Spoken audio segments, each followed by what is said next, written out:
As always, we had another wild week in the world of Philadelphia sports between Spitgate, the gaping hole at CB2, and our wideouts wearing invisibility cloaks. We've got a lot to cover in the Birds' ugly Week 1 win over the Cowgirls. And even Phillies Karen couldn't spoil a third straight series win for the Fightin' Phils, but a hamstring issue to our star shortstop could be a crucial point in the season and has potential to throw a wrench in what was already looking to be another coast to an NL East pennant. Only in Philly can a pair of successful weeks still make us feel like we're all doomed. We'll break down the reasons why for the love of Broad Street.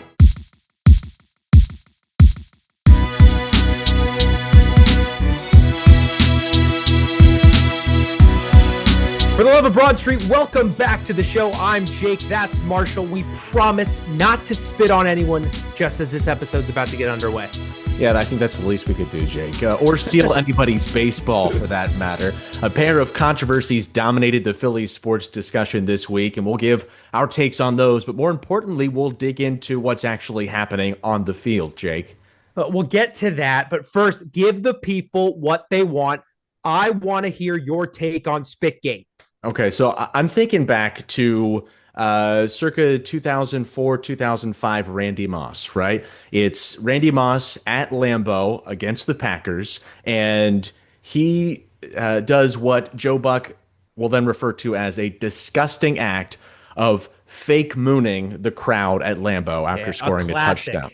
Yes, classic. A disgusting act by Randy Moss. Disgusting, it's awful. At that time, I thought as a kid, oh, okay, that's kind of disgusting act. Years later, I thought he was overreacting there. Like, yeah, it's not the greatest gesture, but a big overreact moment from Joe Buck. Had Joe Buck made that same call when Jalen Carter spit on Dak Prescott's jersey, he would have been well within, he would have been right to do so, I think, because I have never seen another human willingly spit upon someone in front of 65,000 people that wasn't a handshake agreed upon decision before the act happened. Yeah, some right? WWE fake wrestling stuff, something like that. Yeah, something that was staged, right? This wasn't staged. Now, okay, we'll give him a little bit of a break. Dak Prescott did spit in his direction first. I was going to say, what's your take on that? Because that's the whole, the Eagles zeitgeist is Dak spit first. What's your opinion? Does the Dak's, and for me, it wasn't the spit from Dak. It was kind of that little punk thing that he did. Yeah. That got me. Like, does that matter? That's my question to you. Does that impact your headspace on this at all? I don't think that matters because Jalen Carter has to understand Dak Prescott has been in the league for a decade and is a starting quarterback on the most, I believe it's the most expensive franchise in all of sports, or the highest earning franchise in all of sports. So he is spitting upon a mammoth in the sports world after arriving in the NFL, 3 seasons ago. Yeah, he's, some would say, becoming the best defensive lineman in the NFL. He just, got paid. He's going to get his. But at the same time, this is an icon, right? You see him on the Sleep Number commercials, right? You don't just happen upon Chucky Soup. Right. You just don't happen upon those opportunities. And for him to do it so blatantly, I don't care that Dak Prescott spit at him. In fact, I think that would have been a kind of a benchmark moment for Jalen Carter, maybe a turning point opportunity for Jalen Carter in his career, and the perception of Jalen Carter would be Dak Prescott spits in your direction and you don't retaliate, right? That was an opportunity for him to show that he has moved past this thing that people throw at him as, this guy can't do it. Or this guy doesn't have the character necessary to be in the NFL and be a real star in this league. He kind of proved them right. And in essence, I think by spitting in Dak Prescott's face, especially on a night when the Eagles needed a defensive lineman to get pressure on the quarterback and be a run stuffer and wreak havoc on a passer that, in Dak Prescott, we had not seen him play this well. I don't think he didn't look this good in previous seasons. We needed Jalen Carter in the middle. He in effect spat in the Eagles franchise's face. He in effect spat in the faces of his teammates who had prepared for him to be in the game alongside them. And, maybe this all goes back to Ben Van Sumeren and his injury. Had that not happened, we might not even be having this Yeah, he's conversation. riled up. I think there's something to be said for. I think Dak knew what he was doing, and a lot of people don't agree with that take. I really do think that little punk thing that he did that was at Carter because Dak's not a dummy. He knew that he could get a reaction out of Jalen Carter, and so I think he did that on purpose. Jalen takes the bait, and if you can't blame any referee for even if they did see that Dak spit, it wasn't on Jalen Carter. Jalen No. Carter breaks the line of scrimmage to hawk a loogie, a monstrous loogie, by the way, on Dak Prescott. So I think Dak got exactly what he wanted. And to your point, Jalen needs to be better. Yeah. Forget the passion, the heat of the moment. Did Dak spit first? It doesn't matter. Like you said, just grow up. You get paid. Isn't the irony in this hilarious? This guy gets paid to hit a quarterback as hard as he can. Don't do that if you're mad at him. Don't spit on him because then he gets tossed. Then he can't hit him. Right. And to your point, 0 sacks in this game. Zero. One quarterback hit. One all day. Right. I mean, you need Jalen Carter, and he saw himself out of that game, and it's a shame. The dynamic of this game shifted entirely right before we even had an offensive play, and that I think, well, there are two ways to look at this. One, the Eagles didn't get their best performance on defense because Jalen Carter was in. Two, the Eagles still had a winning performance against a division rival without their best defensive player. You could take it one way or the other. You could look at it from the negative, hey, he wasn't in there, but at the same time, yes, there weren't any sacks. But they, especially in the second half, didn't give up the same plays. They really seemed to gel outside of that outside cornerback position. I think right. That's the big key. And does that impact, does the lack of a pass rush really show the gaping hole that was Adoree Jackson in that first half, especially? Yeah, I think Adoree Jackson was essentially dropping back into coverage, giving any receiver in front of him an 8-yard bubble and trying not to get beat over the top. Like, he was not in a I'm here to play defense role. He was in a I'm here to not give up the big play role.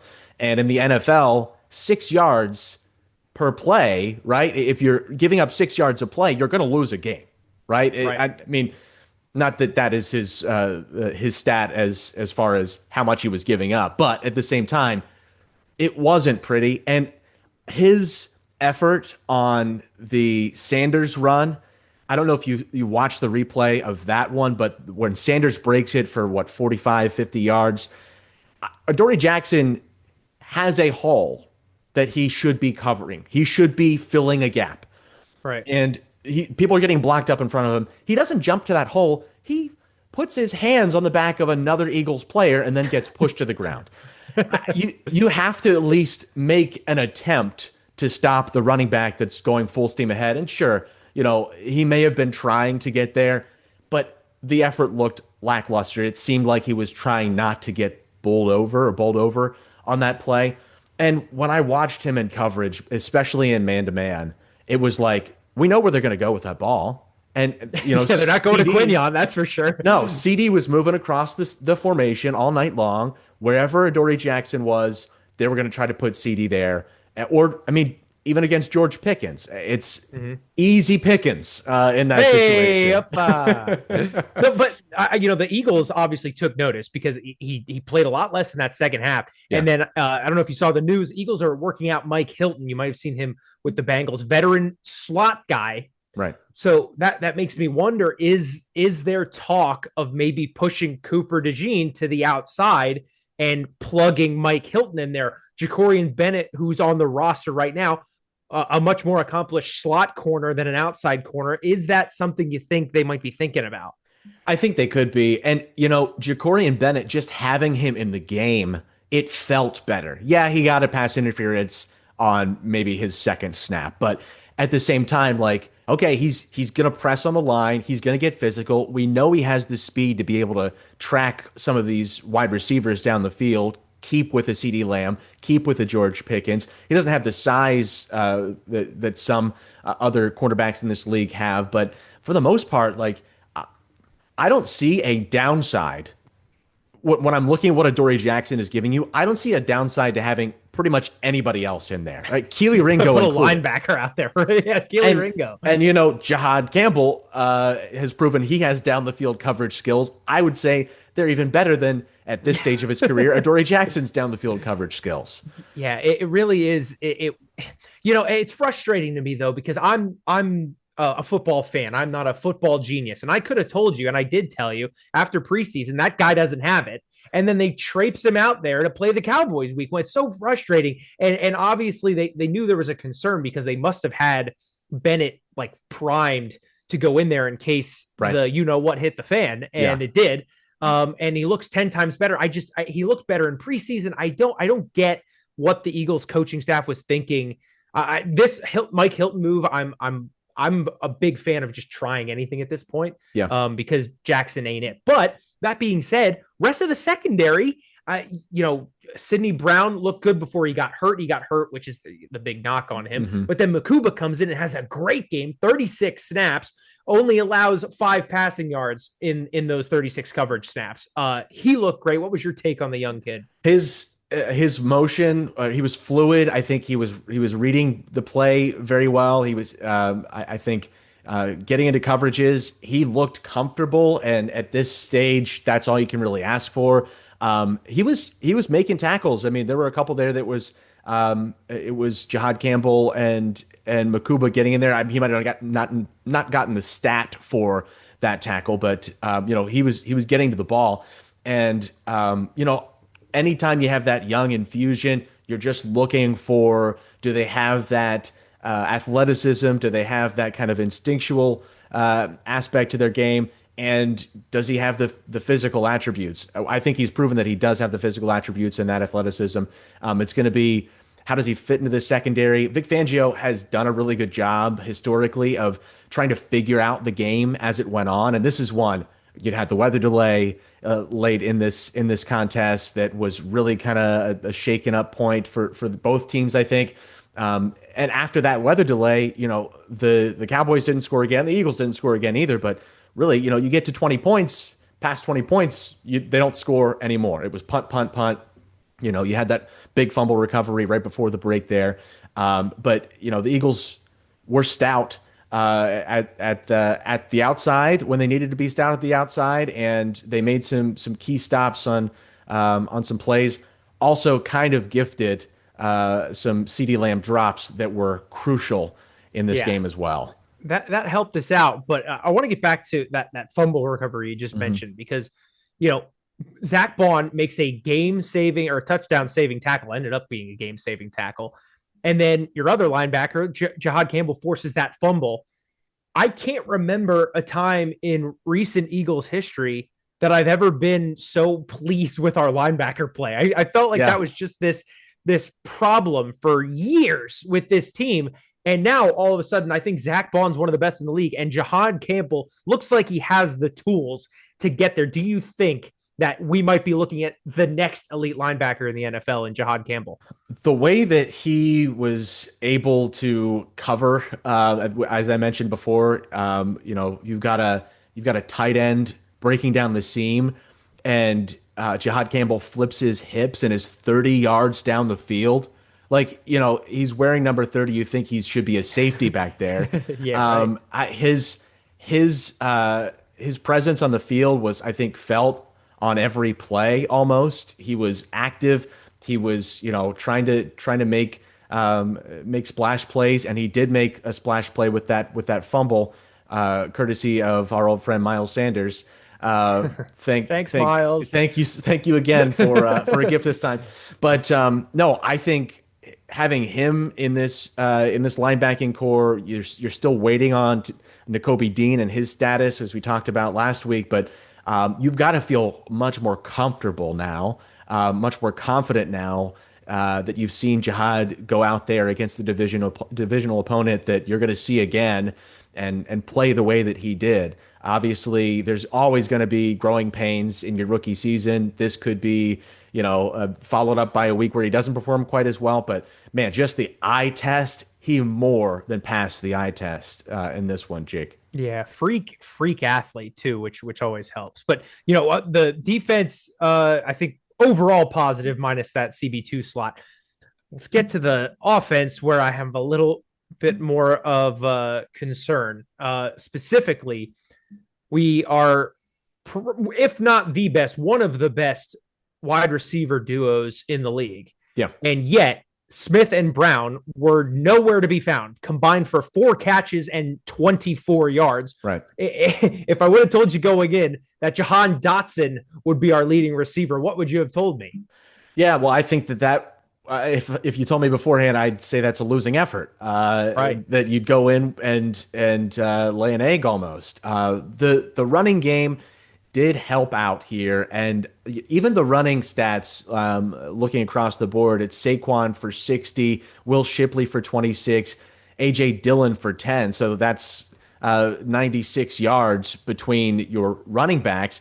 Hurts has 62, so that gets you over that 150 mark in the running game, and really he had some key rushes to break this open. But Dotson with the 51-yard catch, a beautiful ball from Jalen Hurts. That was really the highlight of this one in the passing game. You had Dallas Goedert, who was always reliable. I think Hurts was looking to him over the middle more than I can remember him doing so in previous seasons, which actually I think is a positive sign. Might go to a bit of the change in play calling philosophy here. And even Saquon had 4 catches for 24. He had some nice little moves out of the backfield, getting that first down on the spin move where he kind of knocks a defender down. But to see A.J. Brown have 1 catch, he had 1 target. It was an 8-yard catch, and it didn't come until late in the game. We were kind of talking during this one, and I kept saying, I think this guy might be hurt. I mean, we had heard about the hamstring, some of the issues previously, but he did not look to be as effective as we know an A.J. Brown to be. I don't know if that's because they were, I haven't looked at the all 22 to see if the Cowboys were just pulling a safety to him every time on those deep routes and things, which is allowing a guy like Goddard or a guy like Dotson to get some of those balls that would usually go AJ's way. But yeah, Smith with a few catches early in the game kind of went cold. AJ with that 1 late catch, we didn't even think he was necessarily going to get a ball. That is a bit of a concern, and I think also speaks to maybe the change again in philosophy here with the new offensive coordinator. What does his play sheet look like? Is he going to take shots to AJ? I'm also not totally convinced that it wasn't Jalen not seeing that it wasn't there and just pulling the ball down and being, hey, if they're going to leave this gap open for me to be able to rush for 15 yards right here, I'm going to take that 15 yards. I see that as a positive too. So, it'd be interesting to go back and kind of look and see where were those plays developing? Were there opportunities to go to AJ? Was he open? It just didn't, it felt kind of out of sync, I'll say. Yeah. And I want to get back to Hurts there because I have a confession to make, ladies and gentlemen. Among Eagles fans, I might be one of Jalen Hurts' harshest critics. He definitely is. And Marshall's heard me complain about him frequently. However, aside from postseason play, like if you're talking about regular season games, this is one of the few where I look at Hurts and went, I don't think we win it without this guy. I mean, only 152 passing yards, but he's getting no help from his receivers. Still goes 19 for 23, which is always been a big problem for me with Hurts. Is like just completion percentage has always been subpar when you're talking about elite quarterbacks. This was stats may not show it, but I felt this was an elite quarterback performance. But I want to hear what you have to say. Yeah, and Jake, at least 2 of those incompletions were throwaways to my count. So, yeah. I mean, it's even more impressive than the numbers necessarily show.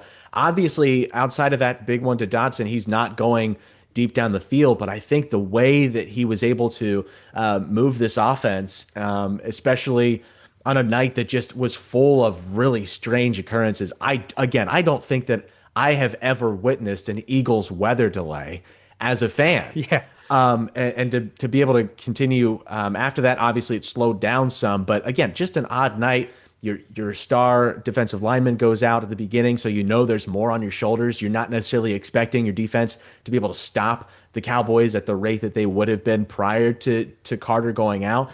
I think he showed the reason that he's a Super Bowl MVP and he was an MVP runner-up a couple of years ago, and I think should be in the conversation for MVP regardless of what his passing stats look like. His ability to make big plays on third down, either with his legs, making the right throws, whatever it is, he has all the tools and he has that leadership ability too. I mean, the guys out there, they want to fight for a Jalen Hurts. We saw that all the way back to 2020 when he gets inserted into the lineup late in the year with a hapless Eagles team at that point. It was an infusion. It was life. They beat the Saints that year when they were not supposed to beat the Saints on the back of Jalen Hurts and his legs.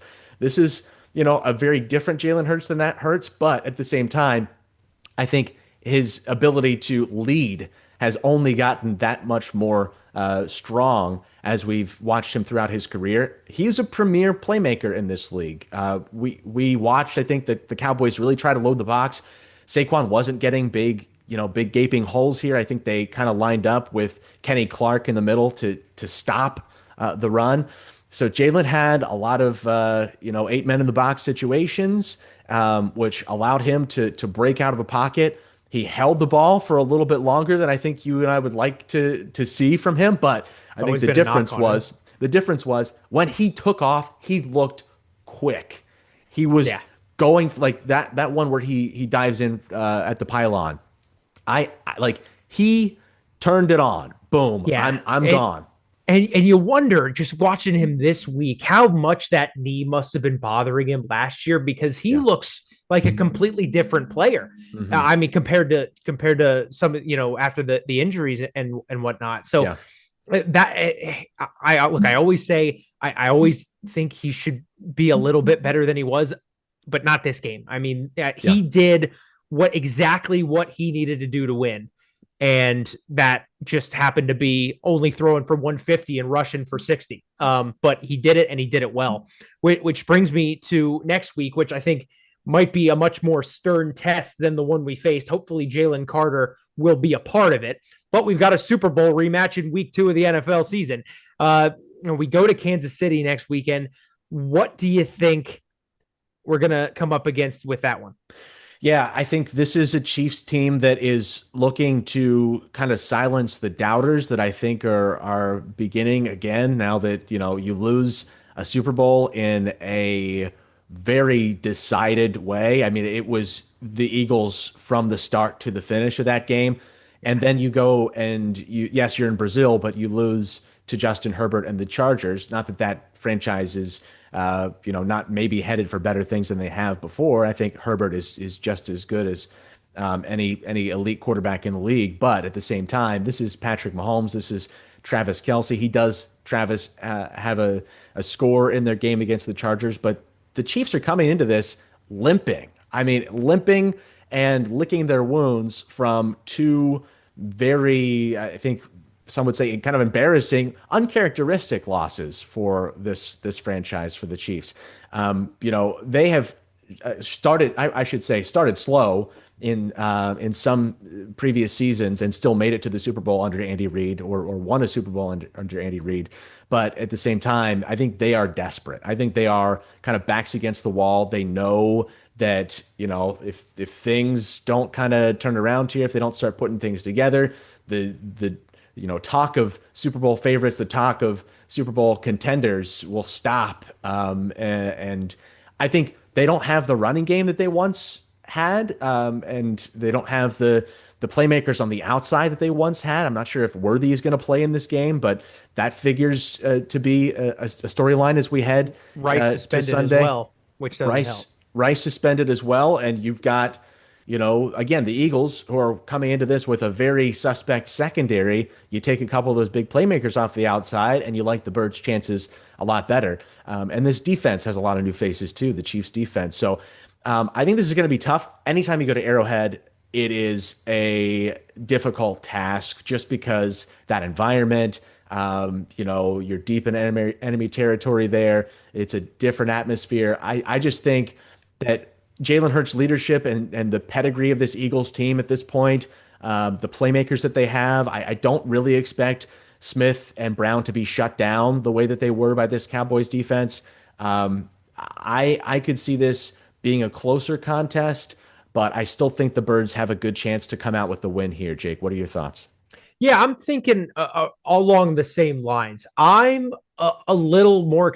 You're right. This is a team limping into this one, but there's that that reference where when the team comes in battered, they're either going to sink or they're going to swim, and they're going to swim hard. I'm a little worried that we're their rebound game, because Yeah.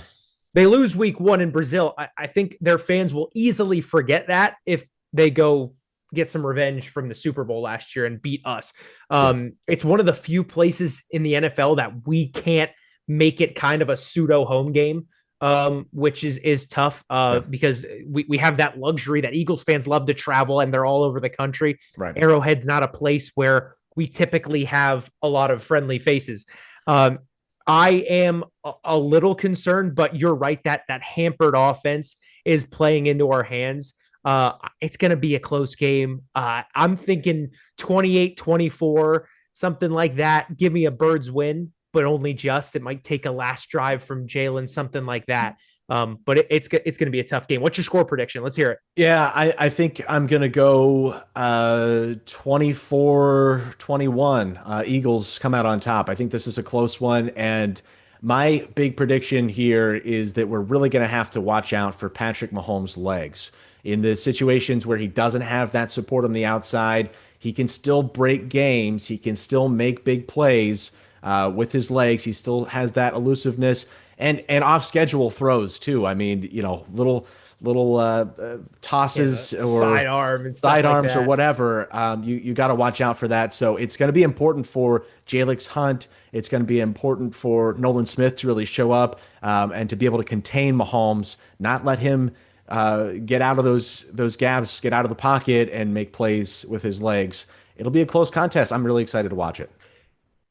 So, Marshall, we just wrapped up the podcast. Yeah. And we have to restart because the Immediately. Eagles just signed Tank Bigsby.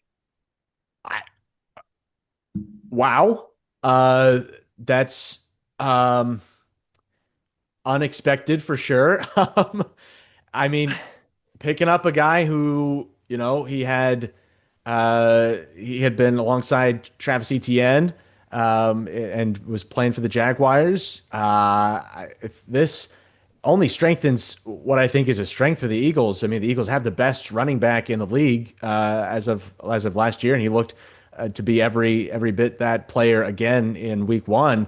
What does this say though about the other men in the lineup? Do we know is this something about Will Shipley that we didn't know? Is that the reason? Or AJ Dillon? Right. We went out and got these guys, which seem to fill the same role as Tank. Yeah, no, now Shipley was drafted here. So Right. that's a little bit different. AJ was a pickup, right? AJ comes from the Packers after a year away.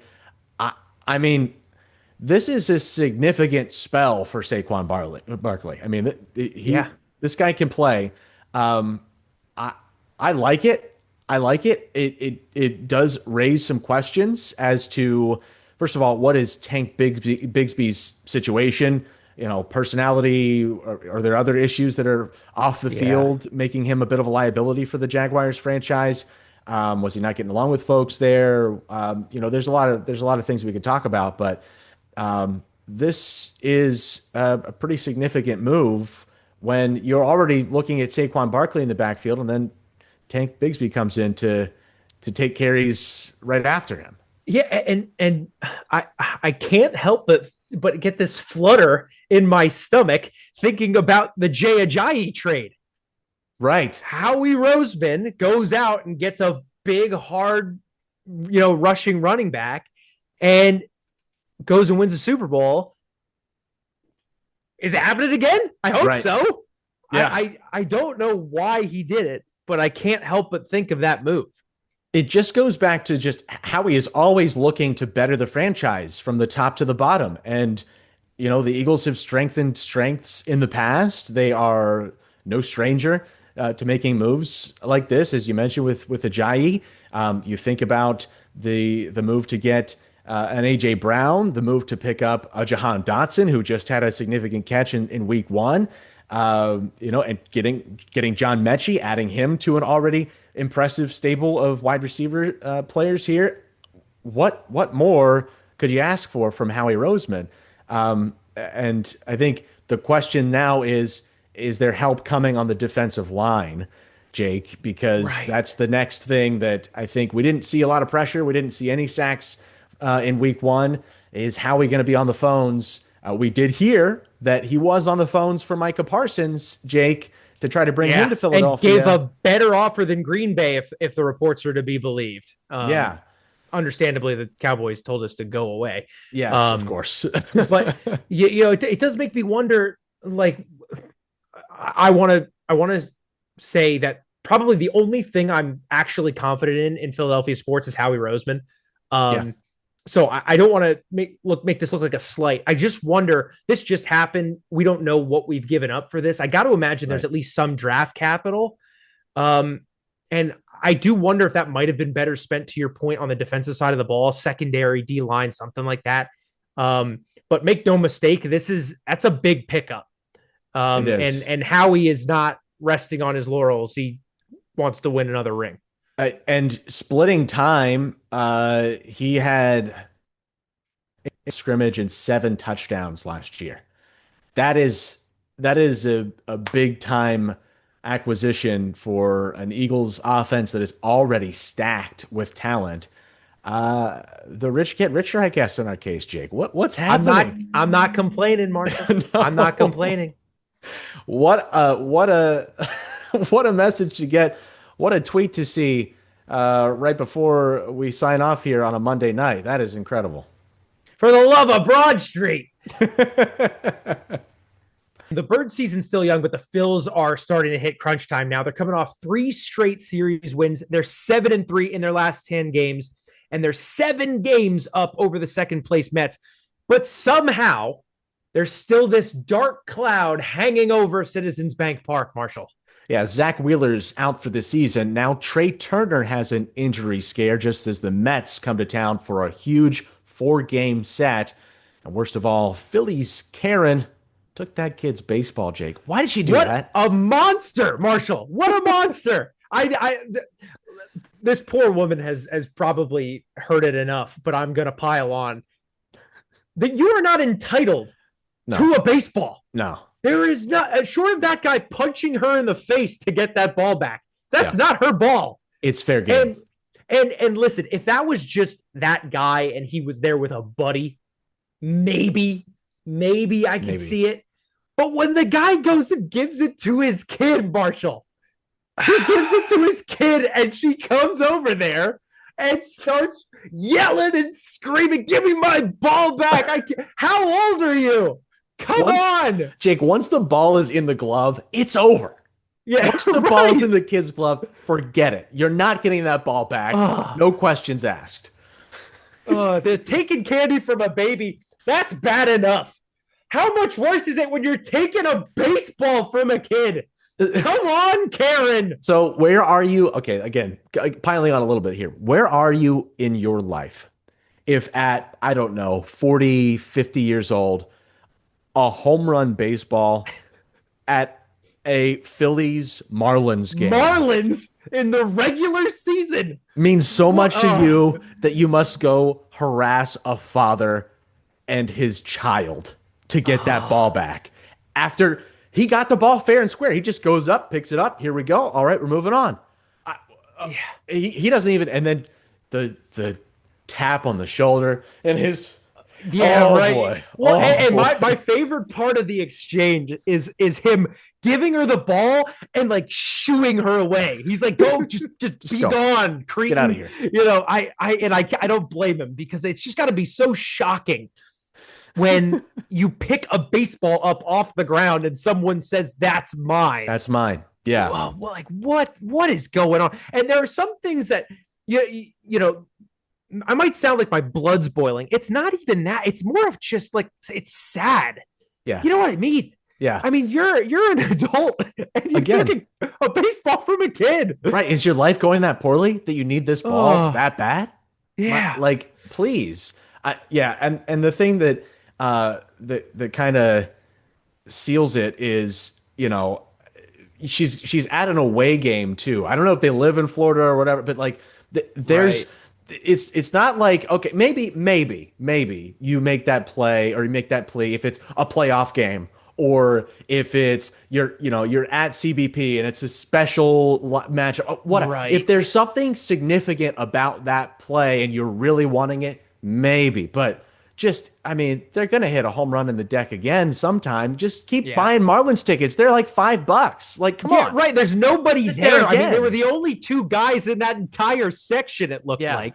It's so frustrating. And it makes me think of there's a social media video that you may have seen where it was at an Astros game. And it was kind of the exact opposite of this, is that an older guy wins the ball fair and square and kind of does one of these, yes, I got it finally. And then he turns around and sees this little girl and says, here's the ball. This is going to mean way more to you. Right. Exactly. Yeah. That's a grown man. He got his celebration. Yes. And then here you go, kid, because that moment for that kid, that's a defining moment in a kid's life. And I don't know if I caught a ball, I'd remember it. Totally. But I don't think I'd celebrate it in 5 years. Is Karen going to put that ball on her mantle? I mean, what's she doing? I don't know. Maybe she's trying to get it signed and sold for a couple $100, if that. Is it worth it? I hope she realizes that the value proposition for that couple $100 isn't there, because the entire internet hates her right now. Yeah. And I'll leave it at that. Well, it's going to be memorable. It's going to be memorable for that family, no matter what. It's actually going to be more memorable probably now. Yeah, but just for the wrong reason. Right. Yeah, that's a great point. So let's get onto the field now. Trey Turner pulls up with that hamstring injury, and I don't know about you, but my heart sank. Yeah. We just learned today that it's a grade 1 hamstring injury. I'm not a medical professional, but according to the people who are medical professionals, that hamstring injury is not something they think is going to keep him out of the postseason. Okay. So exhale, but are you concerned at all moving forward? Anytime you have something like this at this stage of the year, it gives you a lot of questions. Who steps into that role, right? If he is out for an extended period of time, are you going back to the minors? Do you look to does Sosa step into that shortstop role, Jake? Does Stotts move over from second, and then who's going to fill Stotts' role? Does Bohm maybe try to move over to shortstop? I'm concerned about the defensive fielding position, but at the same time, I mean, we've talked about this before. Trey Turner is producing with his bat as well. I mean, this is a key cog in this lineup, near the top of the lineup, which at this stage has been kind of difficult to keep with consistency. So, I think it is a cause for concern, but there is time before we get to a potential postseason series here. Hopefully he can turn back around and bounce back from this. Jake, what are your thoughts? Well, so I want to talk about so tonight is the first night after Trey Turner's injury that we have a starting lineup. Alec Boehm's dinged up. So hopefully when he comes back, maybe there can be a few less moving pieces. But right now, today, Otto Kemp is back. He's playing third. Stott's still at second. Sosa's at short. Okay. Yeah. It feels like Topper scrambling. Harper's leading off. Oh, boy. Interesting. Yeah. It's a choice. I feel bad for the guy. I'm not sure what he could have done to make me feel okay with it, because he's been put in a really rough situation, because there is no replacing Trey Turner. That's why we backed up the money truck for him. Yeah. Alec Boehm, while not quite superstar level, is a really, really solid third baseman. Yeah. And with both of them gone at the same time. Now, I want to be clear, Bohm's injury doesn't seem as problematic as Turner's. So hopefully he's back within a week or so. But right now, coming into crunch time, this 4-game series is huge. We just got swept by them not too long ago, and we're rolling with Otto Kemp and Edmundo Sosa. I'm a little concerned. Again, I'm not blaming Topper. I'm blaming the situation because he's been put in a really rough spot here. The silver lining in this is recently, and I mean very recently, the bottom of the lineup has finally started to hit. Yeah. Marsh has been cooking for a little while now, but we just brought in Bader. He looks good. Kepler starting to hit. Yeah. Stott starting to hit. Bohm was hitting before he got this little injury again. Does that provide any solace to you in this Mets series specifically? I think a little bit. And I got to say, too, Edmundo Sosa, I think, is hitting 309 in his last 21 games. I mean, stepping into that spot in the lineup, he has shown he can have some production in the past. So I don't mind him being in there. I think the Phillies have a pretty good bench. And Marsh, he's been kind of leading the charge. He has had some really clutch hits as of late for the Phils. Bader is, again, impressive. This is a team that is going to have to prove it can win without its biggest superstars. And it has at points in the past when Harper has been out. It has at points in the past when some other superstars, well, we're also dealing with Zach Wheeler out now. So I guess technically we've been winning 7-3 here in the last 10 without the star pitcher for this team. So resiliency is going to be important, and just lifting each other up. I think the clubhouse has overall been pretty healthy, and the vibes have been relatively positive even after some losses. But the Mets are a little bit different task, it seems, for this Phillies team, and this one will be a big one, Jake. Yeah, and you mentioned the loss of Wheeler, which we've had some time to sit on now, and we've kind of come to the realization that Walker and Nola need to step up. The problem is that they haven't. Walker had been doing pretty decently and now seems to be sliding. Right. Nola can't seem to figure it out after that IL stint. Sanchez looks great, which is he's going to need to keep being great if we've got any shot at a deep postseason run. Suarez is like showing some concerns, but he's solid. Yeah. Luzardo seems to be very, when he's on, he's on, and when he's off, he's really off. Which I wouldn't, that really wouldn't be an issue if he was your fourth starter, but now he's your third. Right. And you're going to have to rely on that guy in a postseason series. So, what do you think about the state of our rotation? Do you think Nola, Walker, but particularly Nola, do you think he has it in him to figure this out? Yeah, he has been in this league a long time, and I don't think I can remember a time period where there was such a significant question mark looming over his head as to if he could turn it around. He's had slides. He's had some times where we really were concerned about him, but this is an injury that's a little bit different and has taken a lot longer to come back from. And he's getting up there in age. I mean, every outing, he's putting more wear and tear on his body. So, I am hopeful that he can turn it around. But I always kind of look at it, Jake, as if I'm going to put a guy out there to be my starting pitcher, how many runs do I think I need to score as the opponent to actually win this game? Right now, I think that number is at least 5 for Nola.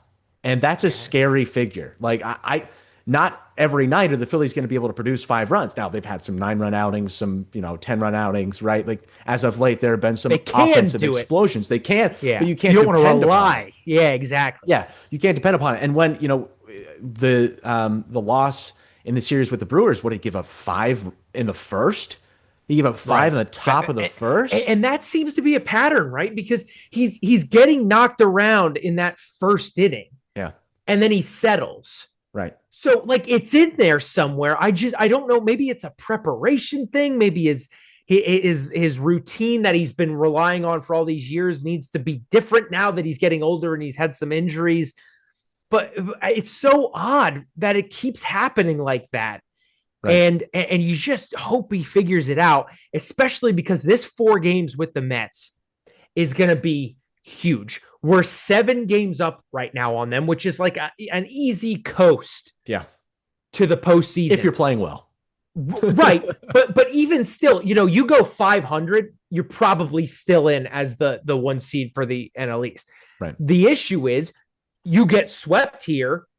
It's 3 games, and now you're fighting for your life. Yeah.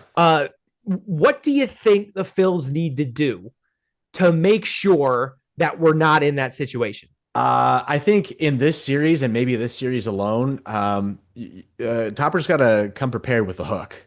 I mean, especially in a situation where Nola, again, we just spoke about, just can give up five runs. If Nola doesn't have it and it's clear in the second, I don't know. Maybe you yank him. Yoink him. Yeah. Because these games matter so much more than the rest of the games that you're going to play in the division here. You really need to have kind of a short leash in this moment only. I think he has given Topper has showed a lot of faith in his pitching staff, and maybe rightfully so, over the course of the last 4 years. Right, they have by and large been pretty good. I mean, they've delivered when it has mattered. But you got to go with the hot hand, and if you have a guy you feel, I don't mind seeing Robertson in the 5th, right? I don't mind seeing Strom in the 6th if we can get there, right? If we need to see Robertson in the 3rd, we need to see Robertson in the 3rd in this game. I don't know. Right. Maybe that's me. I just you've got to change up the philosophy just for this series, I'm thinking. Yeah, you have a point, because Topper's so good at like feeling it out, and that's kind of, he does have the analytics like everyone does, but he seems to be a little bit more of a gut guy than these new age managers. And you just wonder if that might hamper him in a spot like this, if he doesn't do what you're saying and just yank a guy if he doesn't have it that night.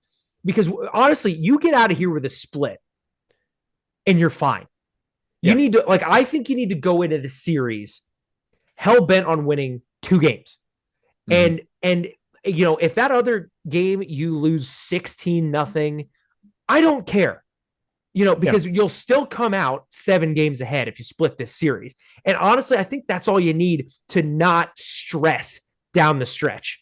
If we get into a situation where we're, 3 games up with, a pretty tough schedule, it must be said, moving forward. We got the Royals, got the Dodgers, Diamondbacks. It's not an easy, coast to the finish schedule wise. So if you can just keep that advantage that you've built up and just get there, by only winning only at 3 games ahead at the end of the year, who cares? We're there. Right. We get our NL East pendant. We go into the postseason, hopefully with Trey Turner back. Mm-hmm. But I think that the mindset needs to be split this at all costs, at least. I mean, obviously, I'd love a sweep. I'd love a 3-1 win. Split it at all costs. Yeah, I agree. And I think looking ahead a little bit, the Royals, they're the Royals. The Dodgers, that's a tough test. And at this stage, this part of the year may really tell us what we have. And can we win a pennant in 2025? Because I think the Dodgers are going to be right there at the end. It's pretty obvious. So in coming up in a week here, 3-game series out west, that's a big test, followed by the Diamondbacks, another formidable franchise in this league. So both on the road too. Yeah, which we're going to learn a lot. Yeah, we're going to learn a lot about this team in those 6 games. Yeah. I would say though, just going back to the Brewers series for a second. We talked about this last week as being another big test. I thought for the most part they really showed up. You know, the game that they lose in that series is a you know, a bit of a letdown with a 6-3 loss there. That was the game Nola gave up 5 in the first, but you know, a 2-0 victory, kind of a slug it out sort of a, you know, really That felt like a postseason game, didn't it it? Like did. It just a did. low scoring grinder. It felt like a game 4 of a postseason Yeah. series, right? Like you're in the thick of it. And the 10-8, it was that was the comeback, right? That was the Yeah, little bit that of was a the last game. Yeah, the or excuse me, the first game, that huge comeback. And it that game was really important to me because when you get a Nola or Walker night where they might not have it, you might need a performance like that at the plate. And it's good to see that they have it in them when they need to. yeah. I no, I that was a really encouraging one for me to watch, just to see that resilience and to see that the Phils were able to get the bats moving a little bit there. Yeah, but then the Dodgers, the Diamondbacks, the Marlins, and the Twins to finish it out. You like your chances against the Marlins and the Twins at the end. I mean, you could. I think you win of those 6. You win at least 4 of those last 6. And I like your chances to at least get to 500 in the rest of it. I mean, again, Dodgers, Diamondbacks, that's kind of your gauntlet in Right. September. So that's gonna be crucial. Who's gonna be pitching by then? I guess we will wait and see. We will wait and see, and we'll wait and see how the Birds handle the Chiefs. And no matter what happens, ladies and gentlemen, Marshall and I will be back to talk about it next week. So for the love of Broad Street, we'll see you later.